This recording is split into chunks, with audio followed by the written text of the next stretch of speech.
Cultura chimú. Ubicación geográfica. La cultura chimú se estableció en la costa norte del Perú desde 1100 hasta 1400 a.C. El centro de esta cultura fue la ciudad de Chanchán, en el valle del río Moche. Las ruinas de la ciudad cubren casi un área de 20 kilómetros cuadrados. Con la ayuda de las conquistas y las guerras del pueblo de la cultura chimú, formado por un estado que durante sus días de gloria gobernó sobre una franja costera de terreno de 1000 kilómetros que casi llegó a la frontera norte del Perú, el estado de la cultura chimú obtuvo su máxima expansión durante su última etapa en 1350 a 1450 después de Cristo, tras haber derrotado a la cultura Xikang en el norte. Origen. Los chimúes aparecen hacia el año 900. El fundador del reino chimú fue Tacainamo, un personaje legendario que habría llegado con su séquito sobre grandes balsas de madera y adoptó el nombre de Gran Chimú. Se cree que el llamado reino de Chimú tuvo 10 gobernantes, pero solo se conocen los nombres de 4 de ellos, el ya mencionado Tacainamo, Huaclicur, Neusenpinco y Minchancamán. Este último fue un gran conquistador, llegando al sur hasta las cercanías del triple valle de Chillón, Rimarurín. Sin embargo, acabó siendo arrollado por el expansionismo incaico. Los gobernantes eran tratados como dioses y vivían en un elegante palacio de Chanchán.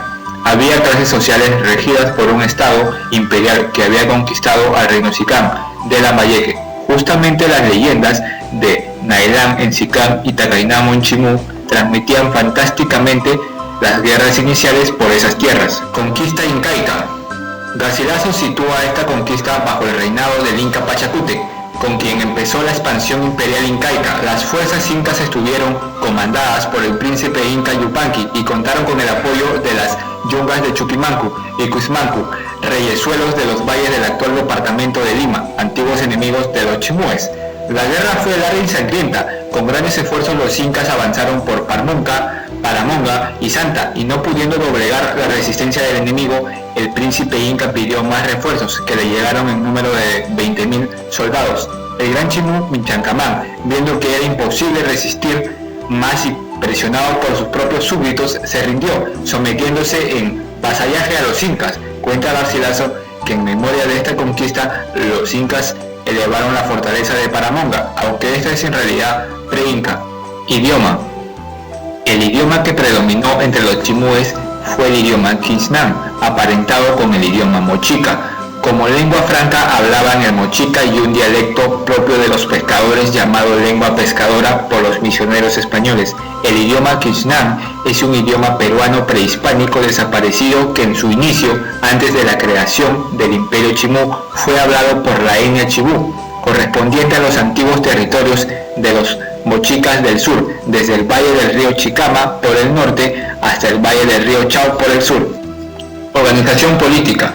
Desde el punto de vista político, el reino chimú puede ser definido como un estado aristocrático clasista. Contaba con una burocracia de administradores que tenía bajo su control todo el sistema productivo sostenido por los artesanos y los campesinos. El estado se hizo fuertemente centralizado y se orientó hacia la expansión imperial.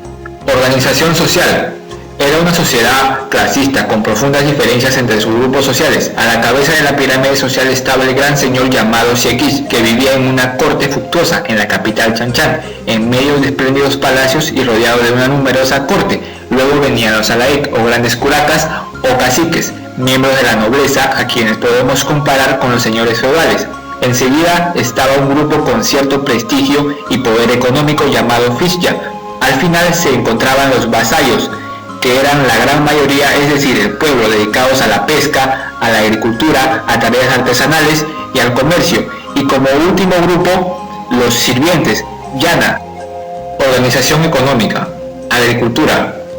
Los chimúes cultivaban maíz, frijol, zapallo, calabaza, maní, lúcuma, palca, ciruela del fraile, pacae, caigua, guanábana, algodón.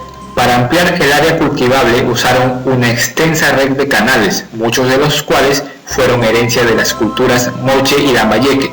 Se tratan de auténticas obras de ingeniería hidráulica, en las que forzosamente debieron aplicar conocimientos de matemáticas y topografía. Los canales hechos de piedra seguían la pendiente natural de los cerros y las márgenes de los ríos. Uno de los más impresionantes es el llamado La Cumbre, de 84 kilómetros de largo, que llevaba el agua del río Chicama al valle de Moche. Pesca y caza. Para la pesca utilizaron canoas o caballitos de totora que todavía usan los actuales pobladores de Huanchaco. Con estos caballitos de totora se adentraban al mar para la pesca de una gran variedad de peces, para lo cual utilizaban redes sujetadas entre dos embarcaciones o anzuelos. Recolectaban también moluscos marinos como el choro, la almeja y el caracol. Los productos marinos conformaban la mayor parte de su alimentación de origen animal. Manifestaciones culturales. Arquitectura. Los restos de su arquitectura han permitido definir que los gobernantes vivieron en los palacios y recintos monumentales, mientras el pueblo residió en viviendas de quincha, con habitaciones pequeñas y fuera de la arquitectura monumental. La decoración de las paredes es sobre la base de frisos modelados en relieve y en algunos casos pintada. Los diseños son de figuras zoomorfas como peces y aves, así como de figuras geométricas, todo policromado. Textilería. Los textiles de la cultura chimú fueron fabricados principalmente con algodón, pero también se utilizó la lana de los animales de la familia de la llama.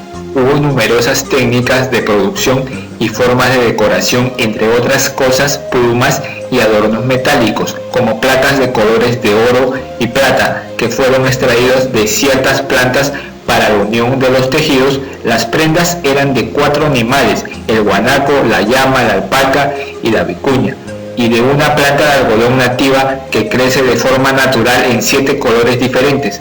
La vestimenta consistía en taparrabos, camisas sin mangas, como sin flecos, ponchos pequeños, túnicas, etc.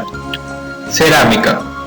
Los cerámicos chimúes cumplieron 2 funciones como recipientes para uso diario o doméstico, y los cerámicos de uso ceremonial o para ofrendas de los entierros.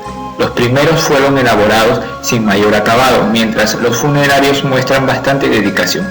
Las principales características de las vasijas chimúes son una pequeña escultura en la unión del gollete con el arco, su fabricación moldeada para la cerámica ceremonial y modelada para uso diario, su coloración generalmente negro metálico, con algunas variantes. Su brillo característico se obtenía humeando la vasija que previamente había sido pulida. También se elaboraron cerámicos de colores claros en pequeñas cantidades. En la cerámica se han plasmado muchas representaciones realistas como animales, frutos y personajes, así como escenas místicas y eróticas. Metalurgia. La metalurgia de la cultura chimú llegó a un nivel extremadamente alto. El cobre, bronce, arsénico, plata y oro fueron utilizados como materias primas, entre otros la fundición de soldadura, revestimiento, decoración con sello y persecución fueron dominados en cuanto a producción y las técnicas de decoración.